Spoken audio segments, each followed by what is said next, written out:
بینەرانی ئازیزی بەرنامەی یاسۆی بەرابەری سڵاوتان لەبێت لەلایەن خۆم و هاوڕێیانی هاوکارمەوە پیرۆزبایی هاتنی بەهار و ساڵی تازتان لێ یەکەم بە یەکمین بەرنامەی یاسۆی بەرابەری لە ساڵی 1404 هەتاوی لە خزمەتتاندا.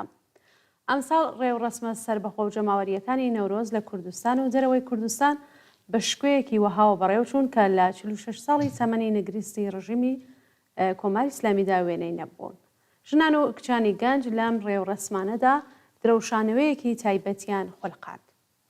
بۆ لێکۆڵینەوە لەم ڕێوڕەسمانەوە هەسەنگاندنی ڕۆڵی ژنان لەوانەدا گفتوگویەکمان دەبێت لە بمبارەوە لەگەڵ بەڕێزان هەتاو عەبدوڵاهی ڕۆژنامەنووس و سەلام قادری ئەندامی کمیتەی ناوەندی کۆمەڵە. میوانانی بەڕێزی بەرنامەکەم کاتتان باش، سپاس بۆ ئامادەبوونتان، ساڵی تازەیشتان لێ پیرۆز بێ. سڵاو لە جەناب و بینەران،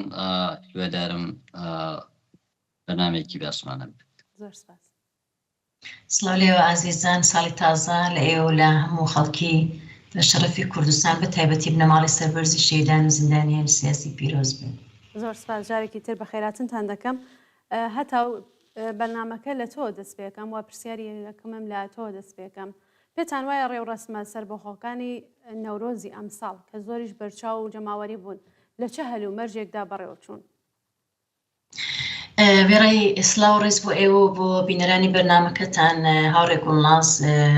و هەروەها دیسان پیرۆزبایی ساڵی تازە و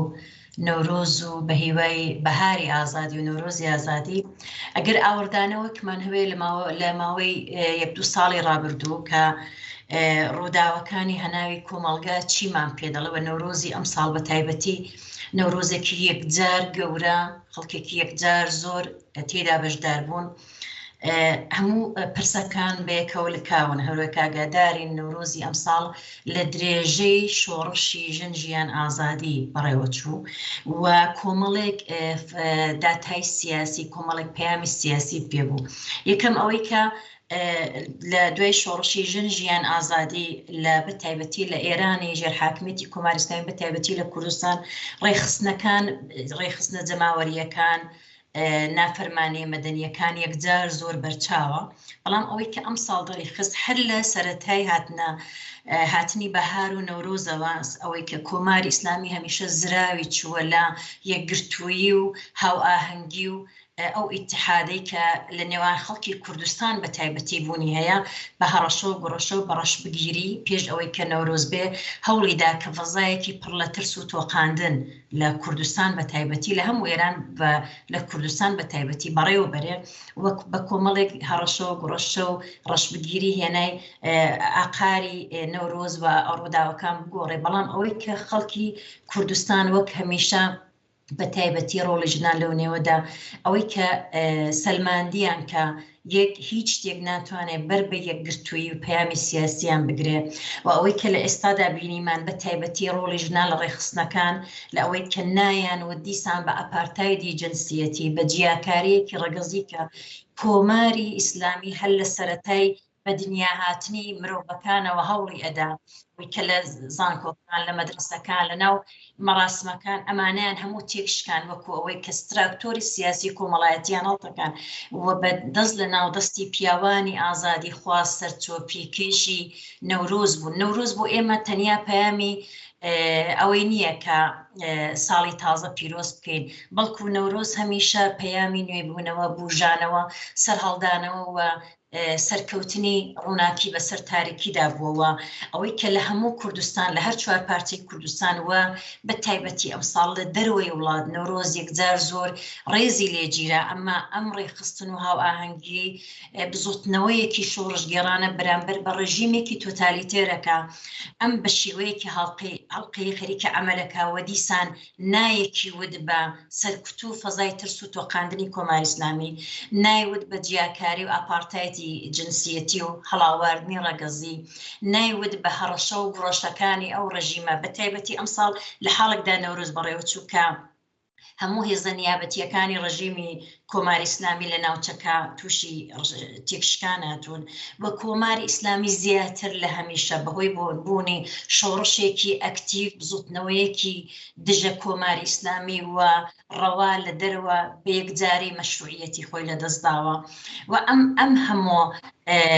داتایە ئەو هەموو پرسە کارێکی وای کردکە نەورۆزی ئەمساڵ ژنان بە تایبەتی ئەوەی کە ئێمە دەیبینین دایکانی ئاشتی پەیامی خۆیان پێبوو تەنانەت لە بەرەو نەورۆزێ مەزامی لە یادکردنەوەی زامی هەڵەبجە لە باشووری کوردستان هەر سرودی شۆڕش گێڕانیان و دایکانی ئاشتی خەڵک بەبێ ترس چ ڕێزێکی لێگرتن و ئەمانە کۆمەڵێک پەیامی سیاسین چون کەوتم زوتنەوەی ژن ژیان ئازادی بە سێ چەمکی سیاسیەوە هاتوتە گۆڕەپانی کا سیاسیەکانەوە و نەورۆزی ئەمساڵ یەکگرتووی خەڵک لە هەموو ئاستەکانی لە هەر چوار پارچەی کوردستان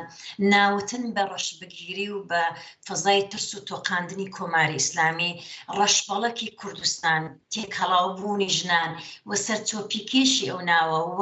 ئەوەی کە ڕۆڵی یەکجار زۆری بوو دایکانی ئاشتی بە تایبەتی لە ئێستادا ئێمە دەبینین کە لە سەروبەندی ئەمیشە کۆماری ئیسلامی هەوڵی داوە خەڵک بەرەوبوونی خوڕافە پەرستی و بەرەو سەرخۆشی و ئەوەی کە ئەو کولتورە ناڕوایی کە بەسەر خەڵک داهمیشتە سەپاندوێتی بیباوە تەنانەت لە ئێستادا هەوڵیدا کە تەفرەقە دروستەکە ئەوەی کە خۆی نەیتوانی کوردەکان بکشێنێتە ناو بخزێنێتە ناو کونجی ماڵەوە لەو یەکگرتوویە کە دەترسا سڵام کاتەوە هێنای لە مەسەلەی فاشیزم لە دووبەرەکردنەوەی کەڵکی وەرگرەوەی کە ئێستا دەبینین لە ئورومیە کۆمەڵێک کەسی سەربە و ڕژیمیە ئەوەی کە قوربانی دەستی ئەو ڕژیمە و فاشیزمن خەریکن هەوڵەدەن کە لە ڕێگای دەست و پەیوەندیەکانی کۆماری ئیسلامی ڕاستەوخۆ لەلایەن ئەو ڕژیمە هەوڵەدەن کە فەزایەکی ترس و تۆقاندن بەڵام تا بە ئێستاکە کۆماری ئیسلامی یەکەم دەستکەوتێکە ئەم نەورۆزەی بوو دیسان ناوترا بۆ ڕژیمە شکستێکی تر بوو بۆ ڕژیمە یەکگرتووی خەڵکی کوردستان لە هەر چوار پارچەی کوردستان و لە دەرەوەی وڵات و پەیامێکی سیاسی پێبوو و ئەم ئیتحاد و یەکگرتنە ئەم نافەرمانیە مەدەنیە تا نەمانی ئەو ڕژیمە هەر بەردەوامە و بەردەوام دەوە ژنان دیسان ستراکتورە سیاسی کۆمەڵایەتیەکانیان هەڵتەکان نایانوت بە ئاپارتایدی جنسیەتی نایانوت بە هەڵاواردنی ڕەگەزی نایانوت بە حیجابی زۆرە ملێ و سەپاندیان کە حیجابی زۆرە ملێ کلتوری بە تایبەتی کورد نەبووە و هیچ کات ناتوانێت کلتوری ئێمە بێ و ئەمانە کۆمەڵێک نای گەورە بوون کە بە ڕژیمی کۆماری ئیسلامی وتران و دیسان ڕەمزێک بوو لە نێوان یەکگرتووی خەڵک و بزوتنەوەی بەرهەقی ژن ژیان ئازادی کە هەموو نافەرمانی مەدەنیەکان هەموو ڕێخستنەکان لە چارچەوەی ئەو بزوتنەوەدا ئێستا خۆی دەبینێتەوە. بەڵێ زۆر سپاس هاوڕێکچاو. کاک سەلام بەکرێگیراوانی ڕژیم و بەتایبەت مەلا کۆنەپەرستەکان هەڕەشیان کرد کە نابێ ڕێ و ڕسمە سەربەخۆکان و جەماوەریەکان بەڕێوە بچێت لە کوردستان. ئایا خەڵکی ئازادی خواز و بەتایبەت گەنجانی کوڕ و کردویان بەم هەڕەشانە کرد؟ ئەسەم بۆچی مەلاکان ئاوا دەترسن لە نەورۆز؟ دەڵێ سەرەتا ئیجازە دەخوازم پیرۆزبایی بکەم لە خەڵکی کوردستان و هەر کەسێک کە نەورۆز جەژن دەگرێت و هەر کەسێک کە لە ئەم بەرنامەی ئێمە تێدەگات لە هەر گۆشەیەکی دنیا پیرۆزبایی ساڵی تازە و نەورۆز لە هەموو کەسێک دەکەم و هیوادارم ساڵی سەرکەوتن و دڵخۆشی بێ بۆ هەموو لایەک. لە ڕاستیە نەهادی ئاین یا مامۆستایانی ئاینی شتێک نییە تەنیا لە کوردستان و تەنیا لە کوردستانی ڕۆژهەڵات بێ لە هەموو دنیا دینی جۆرا و جۆر هەیە و نەهادی دینی کولەن نەهادێکە کە لەگەل ژیانی ئەم دنیایی زۆر نییە زۆرتر لە هەموو حاڵەتێکە چ حکوومەت ئاینیە چ حکوومەت غەیری ئاینیە ئەوان نان لەوە دەخۆن کە هەمیشە وعدەی دنیایەکی تر بدەن هەمیشە تەسویرێک لە دنیایەکی تر دروست بکەن و ئینسانەکان لە خۆشیەکانی ئەم دنیاە داببڕن لە شاییەکانی ئەم دنیاە داببڕن یا مەحدودیان بکەن حرامی بکەن لیان و لە مقابلە ئەو خۆشیانەی کە لەم دنیا لیان حرامە لە دنیایەکی خەیاڵیە وعدەی بدەن بە خەڵکو و ئەویش بۆ خۆی بیزینسێکە ئەویش بۆ خۆی سەنعەتێکە کە والحاصل لە سەنعەتی خەیاڵ دروستکردنە لەو خەیاڵە لەوەی کە دنیایەکت لێدا بڕێ و دنیایەکی ترت پێ بدە و جۆرێک لە یاری زەینیەکە لەگەل بەشەر دەکرێت و ئەم یاریە زەینیشە بۆچی لەگەل بەشەر دەکرێت لەبەرەوەی بەشەر هەمیشە لە پێش ئاینی ئیسلامیش کاتێکە لە حاڵەتی زۆر سەخت و ناخۆشا بووە و نەیتوانیوە لەو حاڵەتە تێبگات بۆ نمونە کاتی خۆی کە ڕووداوە سروشتیەکان کارەساتی دروست کردووانە بەشەر نەیتوانیوە لێ تێبگات بەشەر هاتووە تەوزیحێکی خەیاڵی لە خەیاڵی خۆی تەوزیحێکی دروست کردووە ئەمە تا سەردەمی ڕۆشنگەری هەروە بووە و لە سەردەمی ڕۆشنگەریۆ زانست جوابی داوە بە مۆزوعەکان ئەوانە لە کوردستانیش مامۆستایانی بە تەبعی ئەو زاتەی کە دینهەیەتی ئەوانە هەوڵ دەدەن کە هەمیشە لەوەی کە ئەگەر بەشەر پسەست بێ بەشجیانی ئیمڕۆییەوە ئەگەر بەشەر واقعبین بێت و ژیانی ئیمڕۆی بێوێ باشتر بکات و بێوێ لە ژیانی ئیمڕۆیە شاد بێ و ژیانی ئیمڕۆی بە تەواوی تەجروبە بکات ئەو وەختەی تر گوێیەکی نییە بۆ بیستن لە مەوردی ئەو دنیای کە مامۆستاکان وعدەی پێدەن و ئەمەڵەن دوکان و بازاڕیان دادەخریانی ئەمە فەرق ناکە ئەگەر مامۆستایانی ئاینی کورد بن کە ئەوانیش بۆیان هەیە بەڕای من بژێوێکیان هەبێت ئیشێکی تر بکەن لە جامعە ئەگەر هەتا بێ ئیشیش بوون تەخەسوسێکیان نەبوو بلەخەرە دین بووە و وا باری هێناون کە ئیشەکان بەڕاستی ئیشێک نییە کە تەولیدێک بکات و ئەوانە شاملی وەلفر و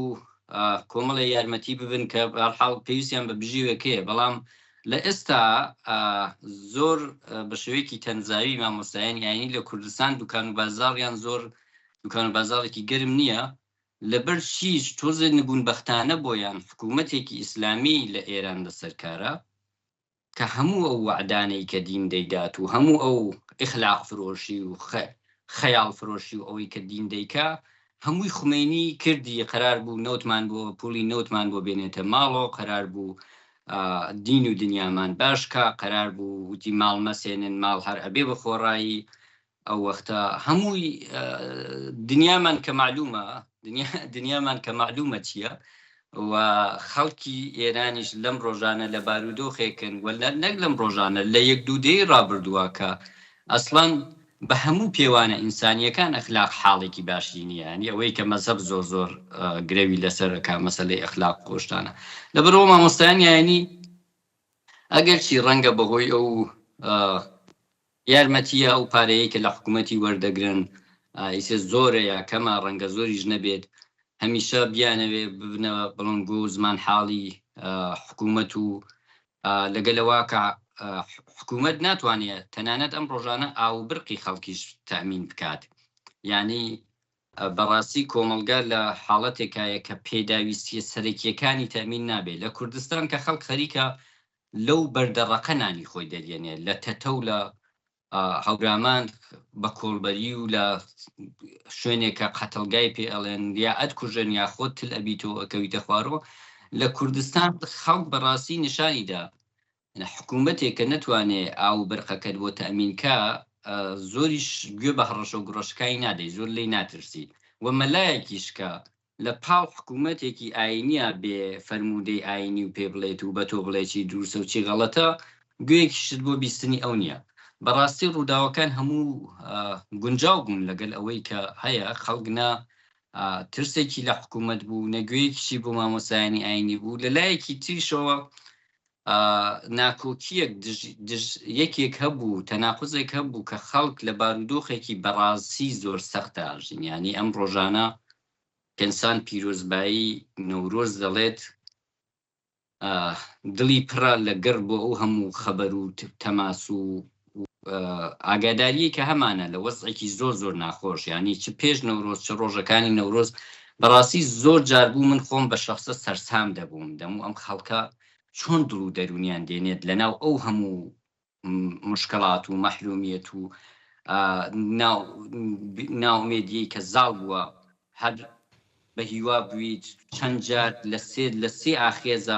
لە سێ ئاخێزە چوویتە شەڕی ئەو حکوومەتە نە ئەوەیە حکوومەتەکە بگەڕێتەوە بە سیاسەتەکانی خۆیان بە شێوەیەک حکوومەتداری بکە کە لانیکەوی پێتامین بێ نە ئەوەیە تا ئێستا شۆڕش بە سەرکەوتنی تەواوەتی گەیشت بێ کە من پێم وایە خەڵک لەوە تێگەیشتون کە دوور نییە سەرکەوتنی تەواوەتی دوور نییە و ئەوەیشی کە تا ئێستا کراوە لە شۆڕشی ژینا و یەک دوو ئاخێزی پێش ئەوە هەموو ئەوانە نەویدی ئەوەدا کە ئەم ڕۆژە سەختانە ڕوو لە کۆتاییە، ینی تەنها شتێک کە ئینسان تەوزیحێک کە پەیای دەکا بۆ ئەو ورە و هیوا و ئومێدەی خەڵک ئەو هیواییە بەوەی کە ڕوو لە کۆتاییە ئەم بارودۆخە ئەم سەختیانە ڕوو لە کۆتاییە و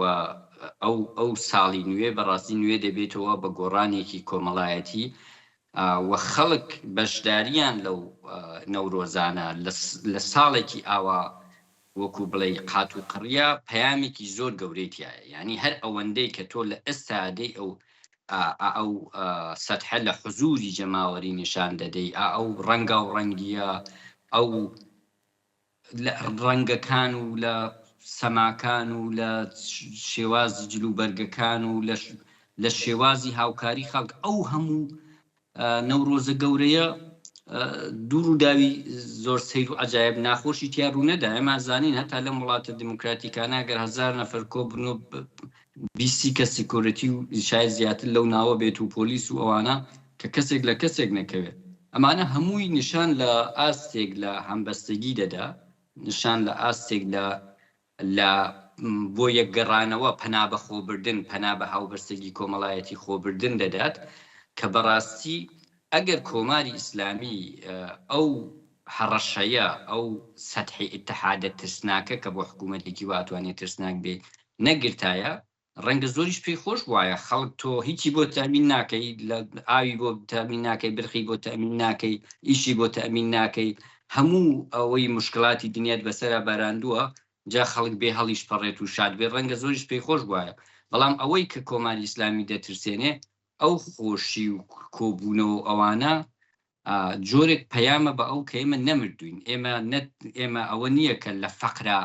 ئەو نەیتر پشتمان بشکێتەوە، لە هەژاریە ئەو نەیتر پشتمان بشکێتەوە و تۆ وا مەزانە کە ئێمە پشتمان شکاوەتەوە. ئێمە زۆر بە وەزە معتەرزین، بەڵام هیوامان هەیە، ئومێدمان هەیە و ئومێدەکەشمان هەمووی لە خۆمانە ئەدۆزینەوە، هەمووی بۆ خۆمان پەنامان بە خۆمان بردووە. تۆ یەک شعار، یەک پلاکارد، یەک بووە لە گۆشایەکی ئێران مەسەلەن 10 کەس پیا بوون شعاری ڕەزا شافڵانیان داوە، یا مەسەلەن قسەیەکەن ئومێدێک بەم دەوڵەت یا ئەو دەوڵەتی خارجی یا دەخاڵەت. وەلێ تۆ لە کوردستان هەر ئانچێکە ئەدبینی، هەر ئانچێکە ئەدبینی ئامادەگیەکی جەماوەری زۆر بوو کە بەڕاستی من پێم وایە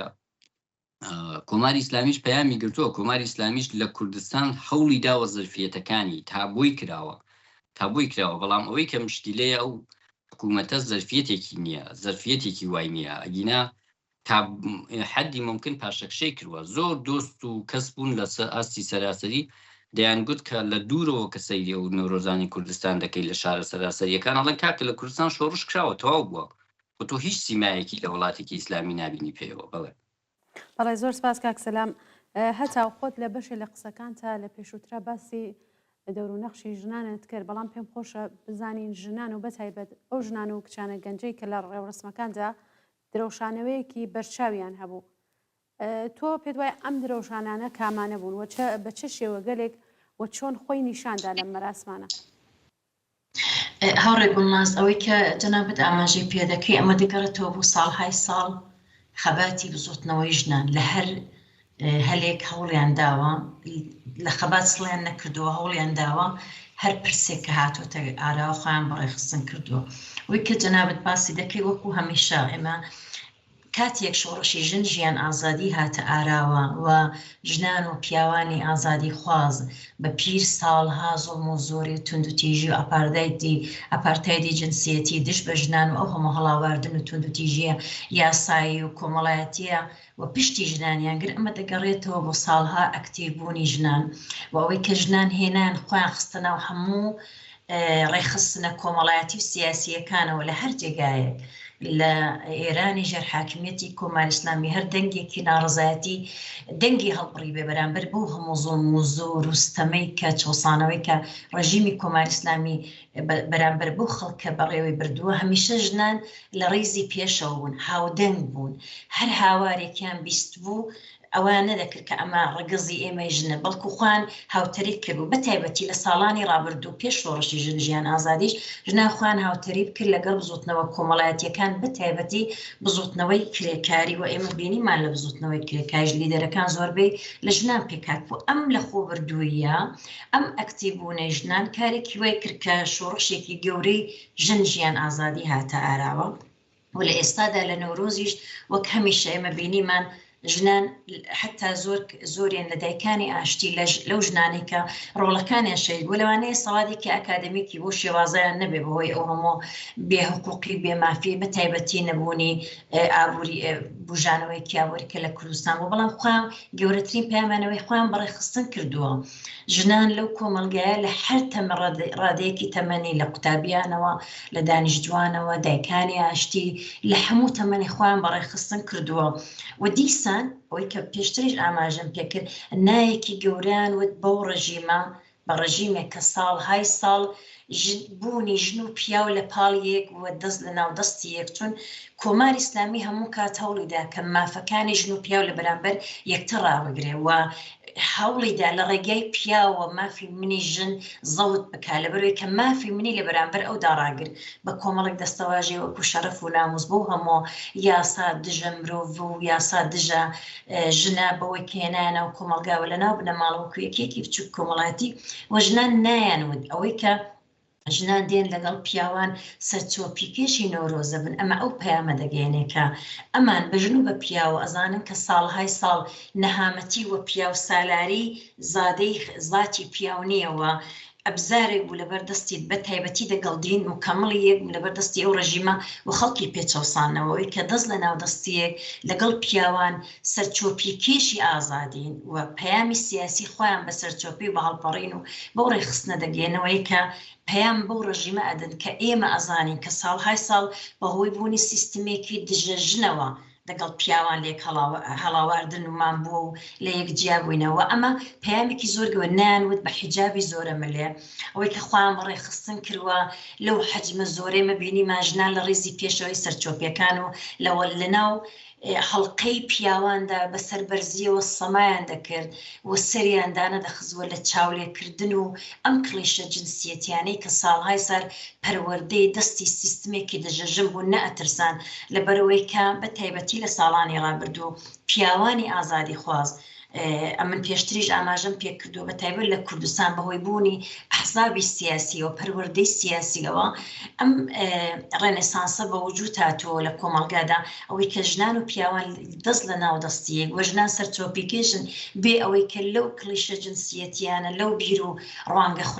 خوراافاتە بترسێن ئەمە نایەکی گەورەی ود و بینیمان کە لە ڕێزی پێشەوەش دایکانی ئاشتی بوون پەیامی سیاسیان هەبوو کۆمەڵێک ژن لە ڕێگای موسیقی و دروشمە ئازادی خوازەکانەوە و گۆرانیان وت بەرامبەر بە گۆرانی وتنیان بە یەکگرتوویان بە وتنەوەی گۆرانیەک نیان وتەوە دیسان بە ڕژیمە ئەمانە کۆمەڵێک کردەوەی سیاسین هەنگاوی سیاسین کە کۆماری ئیسلامی ساڵهای ساڵە زراوی لێ چووە و دیسان ژنان بە هاو ئاهەنگی لەگەڵ پیاوانی ئازادی خوازوتم ئێمە هەردوو ڕەگەز قوربانی سیستمێکی دواکەوتوین و ئەوەی کە کۆمەڵگەی بە تایبەتی کوردی بەوە گەیشتووەکە هەڵاواردنی ڕەگەزی یاسای دژەژن بیرۆکەی دژەژنی و ئەو هەموو کلیشە جنسیەتیانە ئەمە هۆکارەکەی دەگەڕێتەوە بۆ ئەو سیستمە نەک پیاوان لە ناو کۆمەلگا ئەمە ڕێنێسانسێکی گەورەیە و شیارەیەکی سیاسیە و ستراکتۆری سیاسی کۆمەڵایەتی هەڵتەکاندووە و ئەمانە کۆمەڵێک پەیامی سیاسین کە لەلایەن ژنانەوە دیسان بەرامبەر بەو ڕژیمە کە زراوی ساڵهای ساڵ لە بزوتنەوەی ژنان چووە و بە هاو ئاهەنگی و بە پشتگیری پیاوانی ئازادی خواست لەو کۆمەلگایە ئەمە پەیامی سیاسی خۆی پێبوو و بێگومان تانەمانی ئەو ڕژیمە ئەم یەکگرتوویە ئەم تابۆشکێنیە ئەم ناوتنە بە ڕژیمی کۆماری ئیسلامی بە بوونی ژنان و پیاوانی ئازادی خوازەوە هەمیشە هەر بەردەوام دەبێ و بێگومان لە داهاتوشدا ئەو ڕژیمە هەر بەدەستی ئەو هێز و بزوتنەوە بەرحەقا کە زراوی لێ چووە لە ناوەچێ و وتم کۆمەڵێک پەیامی سیاسی پێبوو یەکگرتووی ژنان و پیاوانی ئازادی خواست ئەوەی کە ئەو هەم نانوت بەو هەموو کلیشە جنسیەتیە کە ساڵهای ساڵ لە ڕێگەی ڕاگەاندن و سیستمی سەرکوتۆ دەرخواردی خەڵکی داوە لە یاساوە و ئەوەی کە دایکانی ئاشتی پەیامیان پێبوو لە سرود و لە دروشمەکانیان دروشمی ژن ژیان ئازادی بەردەوام وتراوەتەوە نابە ڕژیمی کۆماری ئیسلامی لە ناو خەڵکدا دەوتراوە نانوت بەو فەزاترس و تۆقاندنە لە هەر جێگایە کە ڕەشەی کرد کە هێزی سەرکوت دێنێ خەڵک لەوێ بوون بە ڕێژەیەکی یەکجار زۆر و هێزی سەرکوت حتا زراوێکی بوو لە خەڵک و ئەمانە کۆمەڵێک پەیامی سیاسین کە هەمیشە هەڵگرەکەی ژنان و پیاوانی ئازادی خواز لە کوردستان بە تایبەتی بۆ چونکە کوردستان خاوەنی دوو حیزبی سیاسی خۆی بووە پەروەردەی سیاسی بووە و وشیارە و هەموو ئەو دەرد و نەهامەتیانەی لە ئەم چاوی ئەو ڕژیمە ئەبینێ و دیسان ژنان بە خۆشحاڵیەوە پێشڕەو بوون لە ڕێزی پێشەوە بوون و لە نافەرمانی مەدەنی لە داهاتوشدا لە هەر بیانویە کە بۆیان بلوێ ئەم یەکگرتوویە بەردەوامە ئەم نافەرمانیە بەردەوامە ئەم ناوتنە بە ڕژیم بەردەوامە. بەڵێ زۆر سپاس ڕێهەتاو کاک سەلام ڕژیم لە بەرامبەر ڕێوڕسمەکانە کە لە کوردستان بەڕێوە چووە کە جۆش و خرۆشێکی بەرفراوانی بووە ڕێوڕسمهایەکی بێگیان و فەرمی ڕێخستووە ئایا ئەم ڕێوڕسمانە بەو جۆرەی کە پێویست بووە خەڵک بەشداری کردووە ئەم ڕێوڕسمانە چۆن بوون بۆ کۆماری ئیسلامی ئەم ڕێوڕسمانەی بە فەرمی کردووە ئەوانەی کە خۆی ویستویەتی بەڵێ چ کۆماری ئیسلامی بەڕای من چ هەر هێزێکی سیاسی بێوێت ئەو بزوتنەوە بەرینە یا ئەو ئەکتە کۆمەڵایەتیە بەرینە کە تایبەتە بە جەماوەری خەڵک ینی جەماوەر من پێم وایە نەورۆز زۆر سەرتر لە چوارچێوە سیاسیەکانە نەورۆز زۆر سەرتر لە چوارچێوە حزبیەکانە نەورۆز زۆر سەرتر لە ئیرادەی حکوومەتەکانە بۆنەیەکی کۆمەڵایەتیە کە خەڵک تێیدا بە بۆنەی گۆڕان بە بۆنەی ئەوە کە لە زستانی سارد و بەفر و ترک و تۆف ئەچێتە ناو وەرزی ژیانەوە و ئەچێتە ناو بەهارێک کە هەموو تەبیعەت دەژێتەوە و هیواکانی دەژێتەوە و ژیان جارێکی تر بە ئومێدێکی تر پێئێنێتە ساڵێکی تر و وەرزێکی تر ئەمە لە مێژووی کوردستانە ئەم قۆناغە ئەم سەری ساڵ و گۆڕانە لەم کاتە خەڵک ئاگری نەورۆز دەکاتەوە و لەو ئاگرا جۆرێک هیوا و ئومێد و ڕووناکی بۆ ساڵی داهاتووی خۆی نەوید دەدا بەخۆی و خەڵک لە دەوری ئەم ئاگرە کۆ دەبێتەوە وەکو سمبولێک لە ڕووناکی سمبولێک لە ڕوونبینی سمبولێک لەوەی کە بەرەو دنیایەکی ڕوون بەرەو ساڵێکی ڕوون یا هیوای بە ساڵێکی ڕوون هەیە بڕوات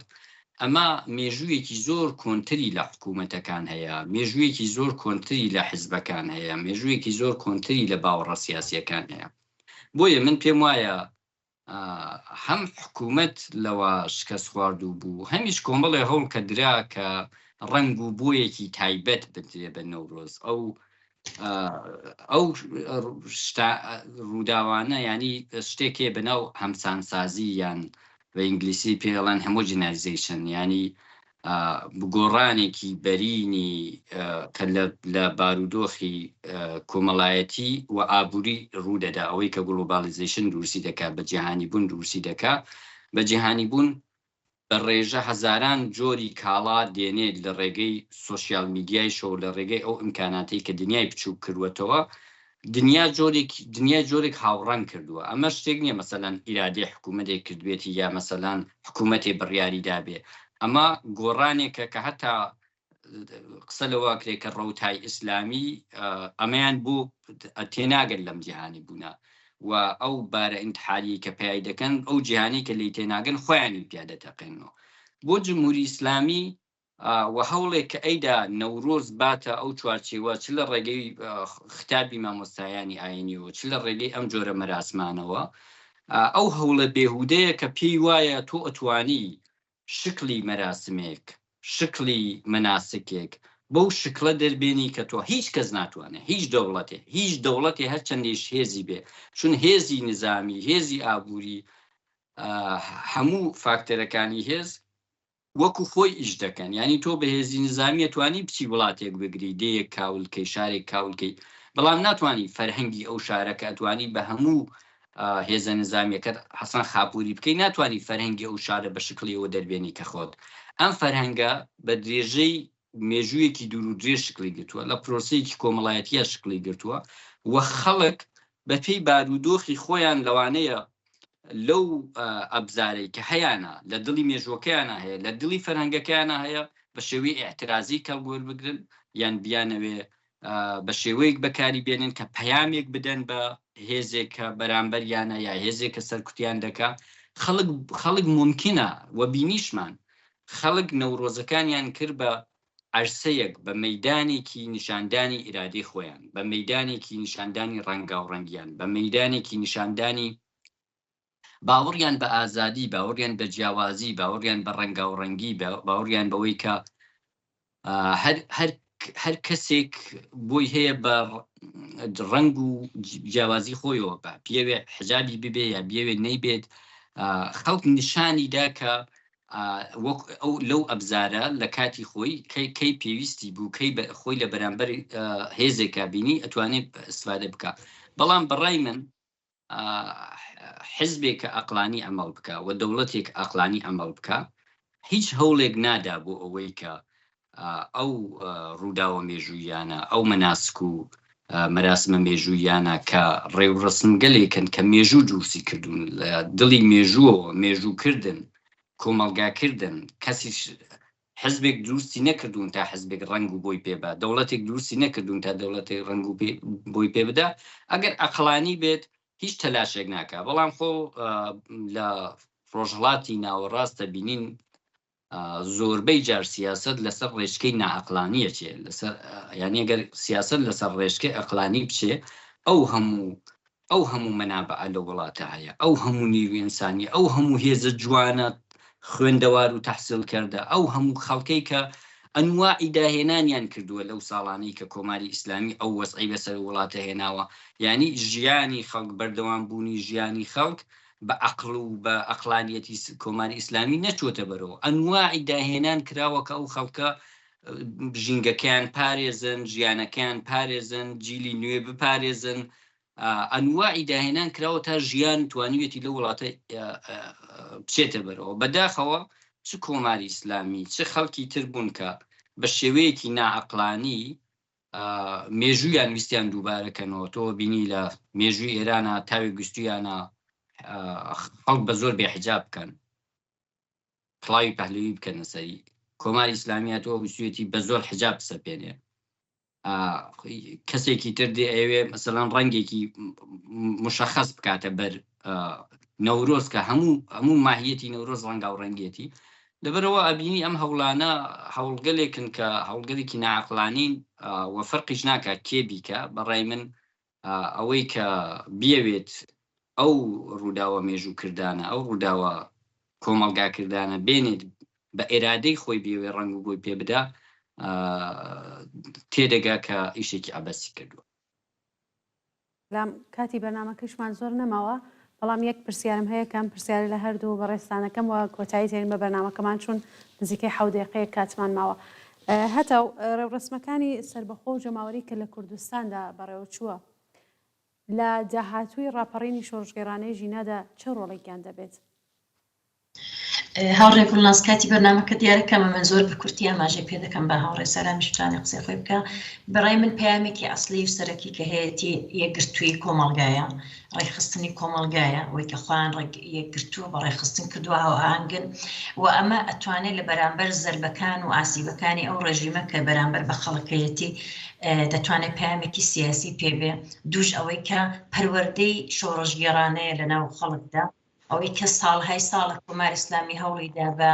ئیدئۆلۆژی چەقبەست و خەڵک بەرەو خوافە و دواکەوتوی بەرێ بەڵام وەختێک لەناو بنەماڵەکاندا ئێمە دەبین لەناو مامۆستایانی موسیقی مامۆستانی مەکتەب ڕۆڵێکی زۆر کاریگەر و ئەرێنیان بوو لە پەروەردەیەکی جوانی کۆمەڵایەتی و ئەم پەروەردە جوانە توانیوێتی نابڵێ بۆ هەموو تونند و تیژی و نەهامەتی دواکەوتویە و ئەمانە دەتوانن لە داهاتووشدا یەکگرتووی هاوئاهەنگی خۆ بەڕێخستن ئەوەی ئەوەی کە نەترسێن لە بەرامبەر ئەو ڕژیمە بە شەرتێک کە یەکگرتوو بوون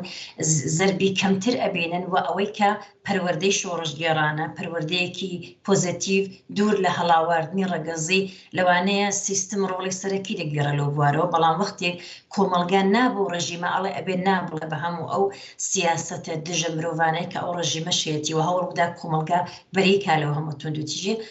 ئەمانە کۆمەڵی پەیامی سیا پەیامێکی سەرەکی کە هەیبووەکەوەی کە لە شۆڕشی ژنجیان ئازادی دابوو کۆمەلگای ئێمە کاتێک دەتوانێت بە ئازادی یەک جارەکی بگا کە بەبێ هەڵاواردنی ڕەگەزی ژن و پیا و لە پاڵیەک دەست لە ناودەستیەک بەرامبەر بۆ هەموو زۆڵم و زۆر و توندوتیژی و بەو ڕژیمە دڕندەیە هەنگاو بنێن و هەنگاوی پۆزیتیڤ بنێن و نایەکی تر بڵێن بەو ڕژیمە و تاڕوخانی ئەو ڕژیمە ئەتوان هەموو هەوڵەکانیان بخەنەگەڕوە لە هەر نافەرمانیەکی مەدەنی بە هاو ئاهەنگی و یەکگرتووی کەڵک وەرگرن تا ئەوەی کە ئەو ڕژیمە بە یەکجاری لە گۆڕ دەرنێ و کۆمەلگای ئێمە بەرەی دەبێت لە هەموو توندوتیژی و کۆمەلگایەکی مرۆڤ تەوەرمان دەبێت. هاوڕێ سەلامێ فەرموو. بەڵێ من پێم وایە یەک تایبەتمەندی کەم ڕۆژانەی کۆمەلگای ئێران هەیەی ئەوی شەوەیە کە کۆمەلگای ئێران لە حازی کۆمەڵاسیەوە چەندین ساڵە ڕەنگە بۆ نزیک بەدەهەیە کە قسە لەوە کرێت کە کۆمەلگای ئێران لە بارودۆخێکی جنبشیایە لە بارودۆخێکی بزوتنەوەییایە بارودۆخی بزوتنەوەی لەگەر بارودۆخی انقلابی فەرقەکەی وەیە کە لە بارودۆخی انقلابی حکوومەت ناتوانێت سەرکوت بکات وەکو پێشتر سەرکوت بکات و خەڵکیش نییە لە بارودۆخێکە کە وەکو پێشتر قبولی ئەو وەزعیەتە بکات لە نەتیجە ئاسۆکە زۆر بەڕوونی بەرەوەوە چێکە ئەو بارودۆخی انقلابیە گۆڕانێکی انقلابی بێنێتە دی بەڵام لە بارودۆخی کۆمەڵایەتیە یەک بزوتنەوەی کۆمەڵایەتی گەورە هەیە بزوتنەوەیەک هەیە جنبشێک هەیە لە ئاستێکا کە حکوومەت هەستی پێەکە حکوومەت و لە دەر و لە ناوی وڵات هەستی پێکرێ هەموو ئەو تایبەتمەندیانە حکوومەت هەوڵ دەدات ینی هەموو هەڵسوکەوتی حکوومەت ئەکەوێتە ژێر کاریگەری بوونی و بزوتنەوەی ینی ئەو حکوومەتە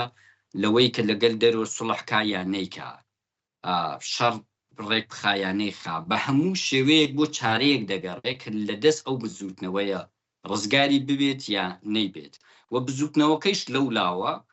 لە هەر فرسەت و مەجالێکەیەتی هەوڵ دەدا لە مەیانبوونی خۆی یا گەشەی خۆی یا دەستکەوتی تازەی خۆی یا تایبەتمەندی تازەی خۆی بەم حکوومەتە ڕابگەینە ئەمە ئەم حاڵەتە جنبشیە حاڵەتێک نییە بۆ نمونە لە کۆنگرێ حزبێک ڕێ بڕیاری لەسەر درابێ وەکو انقلابی ئۆکتۆبر حەزبی بورژوایی دانیشە و فەراخانێک بدات و قۆناغ بە قۆناغی باتە بەرەوە بزوتنەوەی کۆمەڵایەتی لەناو خودی ئەو کۆمەلگایە بە پێی ئەو هەڵسوکەوتەی کە خەڵک دەیکا پەیامەکەی دەگری پەیامەکەی لە بەیانی فلان و فیسار ناگری ینیش ڕێکخراو شتێکە لە دڵی ئەو بزوتنەوە تۆ هەستی پێەکەی خودی ڕێکخراوی سە تۆ ناوێک نبینی بڵێ فلانە ڕێکخراو ئەم نەورۆزانەی ڕێکخست ناوێک نبینی بڵێ فلانە ڕێکخراو بزوتنەوەی ژینای ڕێخست بەڵام بزوتنەوەیەک دەبینی بەڕای من ئەم نەورۆزانە شەپۆلێکی گەورەی نیشاندا و من پێم وایە ئەگەر کۆماری ئیسلامی ئەوەی کە لە کوردستان بینیوێتی ڕەنگە تەنیا بۆ قەناعەتی گەیان بێ کە ئێمە لەگەل ئەم کۆمەلگایە لە حاڵەتێکی دەستەوەستانە ناتوانین هیچی لێ بکەین و ئەو کۆمەلگایش بە تەنیا خۆی ناتوانێت تا ئاستی سەراسەری گۆڕانێکی کیا دروست نەبێت تا لە ئاستی سەراسەری تا لە شارەکانی سەراسەری گۆڕانێک نەبێ ئەو کۆمەلگایش بە تەنیا خۆی ناتوانێت ئەمە بڕوخێنێ ینی ئەو کۆمەلگایە چاوەڕێی ئەوەیە لە ئاستی سەراسەری ئەو بزوتنەوەیە بەو هێز و تەوژمە بگا کە ئەو پێگەیشتووە ئێمەش زانین لەم ناوچەیە هیچمان بۆ ناکرێت هەردوو لە من پێم وایە لە کوردستان ئەو نەورۆزانە ئەو پەیامەی بە کۆماری ئیسلامیش گەیان کە لە کوردستان خەڵک بەس چاوەڕێی ئەوەن کە قۆناغێک لە ئاستی سەراسەری تێبپەڕێ لە ئاستی سەراسەری ئەو بزوتنەوە سیگناڵێک بدات کە بەکوێ گەیشتووە سیگناڵەکەش تەبیاتەن لە ڕێگەی کردەوە ئەی بینین ئەوە نییە کە ئەمە ئێمە ئەزانین کە لە ئاستی سەراسەری ئەگەر لە کوردستان مێژوویەکەیە ئەحزابێک هەن لە فەراخانهایەکە کە ئەدرێ لە ئەتسافایەکە کە ئەدرێ ئەزانی کە ڕێکخراوی بەدیلی کوردستان کێن، ئەزانی کە بە مەحسی ئەوەی کۆماری ئیسلامی هەڵپێچێت لە کوردستان چ ڕێکخراوە گەلێک ممکنە بێن و نەزم و نزامی ئەو جامعەیە دووبارە پیادە بکەنەوە و بیخەنەوە سەر ڕێژکەیەکی کە ڕێژکەی دروستی کۆمەلگایەکە. ئەزانی کە بلەخرە مێژوویەکەیە ئەحزابێک هەن و نیشانەکانی دەبینی، وەلێ لە ئاستی سەراسەری ئەوە نییە و تۆ بێت لە ڕێگەی ئەو ڕووداوانەی کە ڕوو دەدەن لە خیابان لە شەقامی سەراسەری. من پێم وایە هەموو ئێستا هەر تەحلیلگەرێکی سیاسی سەیری وەزع بکاوە، تەحلیلگەرانی کۆماری ئیسلامیش تەبیعەتەن ژووری بیرکردنەوەکانیان لەسەر ئەو قەناعەتەن کە ئێمە لەگەڵ کوردستانە لە دەستەوەستانین، کوردستانیش لەسەر ئێمە نەوەستاوە کە پێمان ناوێرێت، لەسەر ئەو هێزە وەستاوە کە لە ئاستی سەراسەری کەی دێتە مەیدان. من پێم وایە چ کۆماری ئیسلامی ئەو وڵاتە بەرەو شەڕ ببات، چ ئەو کۆماری ئیسلامی بڕوا بەرەو سازش، ئەو سازشەی لە ناوی وڵاتە بەحتەنیا بەوە پێدەکرێت کە پێی ناکرێت، ئەویش ئەوەیە کە بتوانێت ئابووری ئەو وڵاتە خاتە سەر هێڵێک کە جوابی ژیانی خەڵک بداتەوە، بتوانێت پاشەکشەی گەورە بکات لە مەسائلێکە کە بۆ خەڵک مەسئەلەن، کە من پێم وایە کۆماری ئیسلامی هەم لە حازی ئیدۆلۆژیکەوە هەم لە حازی ئێدارەکردنەوە کۆماری ئیسلامی تەنها شتێک کە ئیزانێت چەک بنێرێ بۆ ئەم گروپ یا بۆ ئەو گروپ تۆزێک مزاحمەتی منتەقەیی دروست بکە کە ئەوانەیش ئەوش ئەو ئەبزارانێشی لە دەستسنراوە. لەبەرەوە ئەو نەورۆزانە بە ئێمەیوت کوردستان تەنها چاوەڕێی ئستارتێکە لە ئاستی سەراسەری لێ بدرێ پێش ئەوەی لە ئاستی سەراسەری خەڵک بگاتە فەرمانداری لە کوردستان ئوستانداریش و هەموو هێزەکانی هەڵدەپێچێت. پێم وایە سەرانی حکوومەتیش ئامادەن هەر ڕۆژێک کە هەستیان کرد لە ئاستی سەراسەری گوشارێکیان بواتوە کوردستان ئەوەڵین شوێنە کە پاشەکشەی لێ دەکەن. من پێم وایە ئەو نەورۆزانە پەیامێکی گەورەیدا کە هێزی ئێمە هێزی خەڵکو و هێزی کۆماری ئیسلامی لە ئاستێکانیە کۆماری ئیسلامی بیل لەوە کاتۆ کە لە بارودۆخێکی ممکنە کە تێکەڵچوونێک لە بینی خەڵک و حکوومەتا پێش بێ لە کوردستان ئەو شوێنەیە کە کۆماری ئیسلامی ئەو پەیامی گرتووە کە گەیشتووەتە قۆناغا دوا کۆتاییەکان و لەم کۆمەلگایە هیچ ڕێگەچارەیەکی مۆجزاسەیان پێ نییە مەگەر ئەوەی بتوانن لە ئاستی سەراسەری ئەوزاعەکە وا کۆنتڕۆڵ بکەن کە هەر ئەو وەزیەتە بمێنێتەوە کە وا دیار نییە کە ئەو بارودۆخی کۆماری ئیسلامیش لە حازی ناوچەی هەیەی چ ناوخۆیی وا دیار نییە بتوانێت ئەو شرایطێک لە سەرحی سەراسەری وا بێڵێتەوە کە کوردستان تا سەر دەستەوەستان بێت. بەڵێ زۆر سپاس بۆ هەردوو میوانی بەڕێز هەتاو عەبدوڵڵاهی ڕۆژنامەنووس کاک سەلام قادری ئەندامی کمیتەی ناوەندی کۆمەڵە. زۆر سپاس کە بەشدار بوون کاتی بەرنامەکەمان بەرەو کۆتایی ئەچێ. سپاس بۆ ئەوەی کە جارێکی تر لەم بەرنامەیە بەشدار بوون. سپاس بۆ ئێوە. بەڵێ بینەرانی خۆشەویست پێش لە کۆتایی چەند ڤیدیۆیەکە لە تۆڕە کۆمەڵایەتیەکان وەرگیراوە پێشکەش بە ئێوەی خۆشەویستیەکەی و تا بەرنامەیەکی تری یاسۆی بەرابەری هەر بژین بە شادی و بەختەوەری. ماڵەوە.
وەکاکی چۆ خەلەبار وەکیژی لە چکەلەشان دەست بگرن دەی پێکەوە لە کەرکووک تا کرماشان ئای دەست بگرن هەڵپەڕن ڕۆڵەکانی نیشتمان دەست بگرن هەڵپەڕن ڕۆڵەکانی نیشتمان جوانە دەستگرتنتان هەڵپەرکی و یەکگرتنتان زۆر جوانە دەستگرتنتان هەڵپەرکی و یەکگرتنتان خاکی ژێر پێمان شلە هەڵپەرکی شل ئەلوشێ خاکی ژێر پێمان شلە هەڵپەرکی شل ئەلوشێ ڕایکێشن یەک ڕز شۆپی ڕزی ورد تۆزەی پۆشێ ڕایکێشن یەک ڕز شۆپی ڕزی ورد تۆزەی پۆشێ ڕزی ورد تۆزەی پۆشێ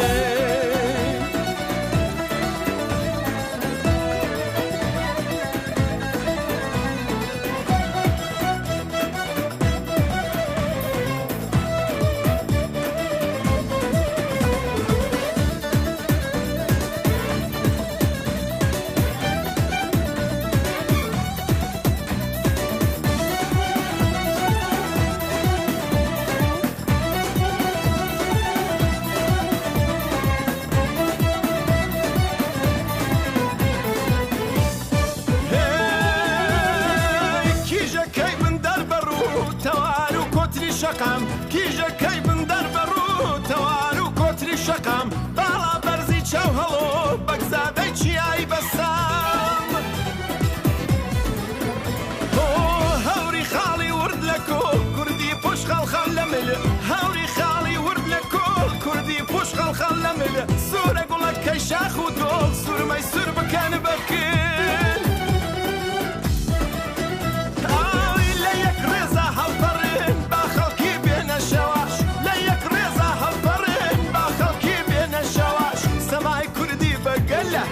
نەتاکو شلو هێواش سەمای کوردی بەگەلە نەتاکو شلو هێواش